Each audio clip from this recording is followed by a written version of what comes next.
Just a quick one from Silk TV, Smoky Paul. If you have a fault code with your oxygen sensor, this is just a quick one to show you where it is and how to change it. You know how to take your side panels and the petrol tank off. That's in one of my early videos. I'm not going to go through that. This is the location of your oxygen sensor. The connector for it is here. Press the clip in at the back, pull, that comes apart. Take your cable through.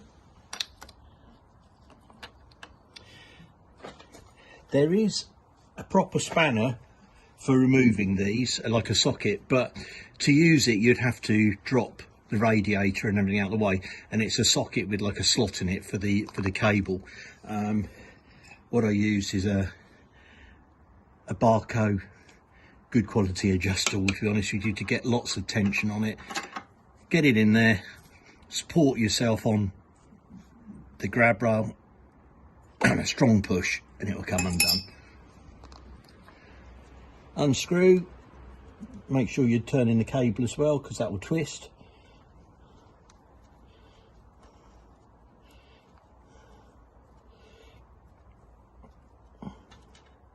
Remove it, and that's what you're looking at.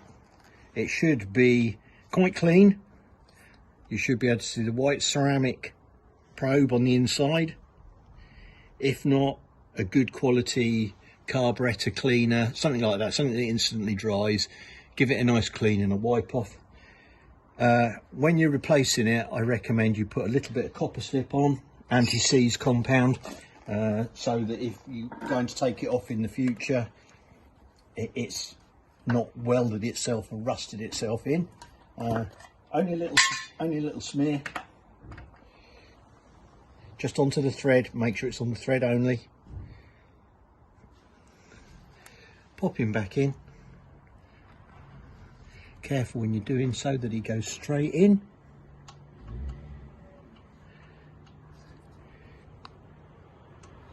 There you go. You should be able to turn him all the way in. Nicely like that. You don't have to go mental when tightening him up, because you've got a seal there, but give him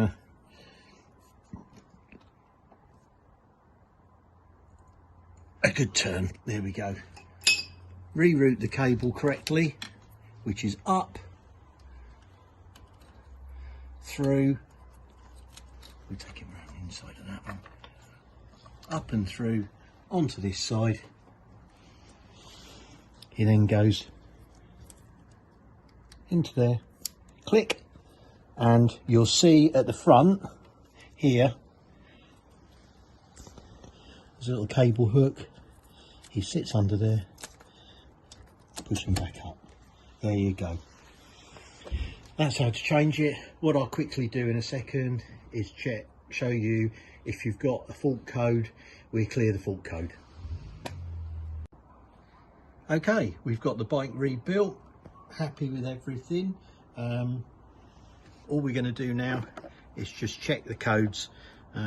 Being an idiot, I've already erased it, but let me show you the process. This is your ECU socket. Again, press the clip and remove. This is called a Delphi type, D-E-L-P-H-I, Delphi.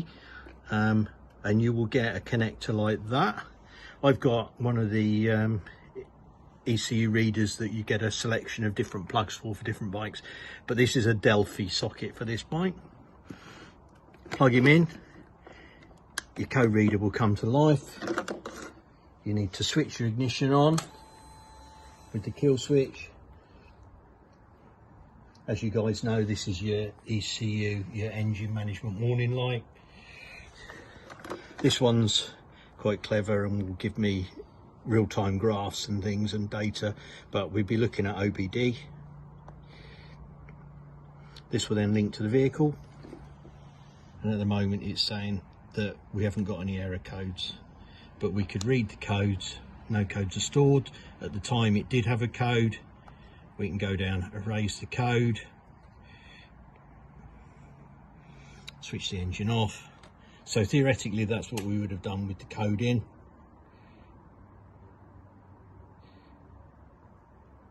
Switch the engine on, through, start the bike, there we go, and your code is off. No naturally warming light. Cold engine, so we're up to our warming up. What you can do though, is have a look at your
we can check everything like that. So, but at the moment, the real important thing is on your codes. We've got no codes. You should have 11 monitors, everything like that. So we're all good. No codes coming in. Yeah, and that's it. So if you had that problem, you've got one of these. Make sure you don't get one of the little cheap, the orange ones or whatever. It won't work. You need to get one that's compatible to motorcycles and or cars, depending on what you do. I find this one does everything I need on nearly every bike that I check. So here we go, that's that. That's your sense loop. Keep that out of the way. And that obviously was your accessory socket, which we've used as a trigger on a relay. I hope you found that useful. I'm going to be putting some pictures up lately of the rear wheel bearings on a back wheel, because it's quite unusual and some people might not realise there's two bearings on the chain side, well three, including the outrigger on the sprocket. So you've got one sprocket bearing, two bearings on that side of the wheel, and then another bearing on this side of the wheel. So if you're doing your rear wheel bearings, there are actually four bearings. So keep an eye open for that as well. That's on the Facebook Sinnis Terrain technical group, so keep an eye out for that. And if you would, give me a thumbs up, because again, it helps the channel develop. Thanks, bye.